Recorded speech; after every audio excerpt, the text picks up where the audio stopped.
This is a quick review of what I learned in the town hall meeting. For the democratic classroom portion, the main points were giving students choices within assignments, assigning class jobs, holding class meetings, giving students a voice, asking for students' opinions, and establishing rules together. Of utmost importance is establishing rules together and giving students choices within assignments. In my classroom, I will make a list of rules and have the students vote on which ones they think are the most important. I will provide a lot of choices within assignments. For example, I will let the students pick the book they read for a book report and choose from a list of assignments to do, such as videos, PowerPoint presentations, essays, or art projects. The next section is motivation in the classroom. The main points were when students are motivated, they behave and learn better. There are 4 types of motivation: intrinsic, identified, interjected, and extrinsic. The goal is to help students at least have identified motivation, or even better, intrinsic motivation.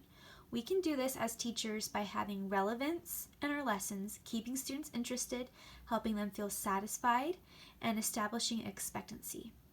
Of utmost importance is motivating students by piquing their interest and making lessons relevant to their lives. For example, instead of just teaching fractions with pencils and paper, you could get out a recipe and measure ingredients or bake something. Doing creative things to pique their interest and making subjects applicable to their lives will help them stay motivated. In my classroom, I will learn what my students' interests and hobbies are and incorporate them in my lessons. The next section is preventative measures. The main points were establishing routines, rituals, and procedures the first week of school. Practice them over and over until they're memorized and in their muscle memory. Establish a positive relationship with the students. Give each student one-on-one time and remove distractions. These things will prevent misbehavior. Of utmost importance is establishing rules, routines, and rituals. And when they are ingrained in their muscle memory, things can move smoothly and they know what is expected of them. For example, lining up for lunch can be chaotic, loud, and take forever if there isn't an established routine with expectations. In my classroom, when lining up at the door, I will count down from 10 and see how quickly they can line up without touching or talking to others.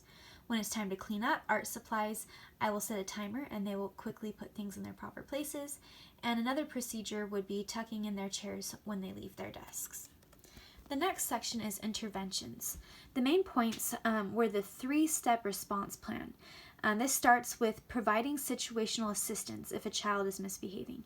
You can remove distracting objects, boost student interest, include the student in the lesson, modify the environment, or adjust the lesson plan.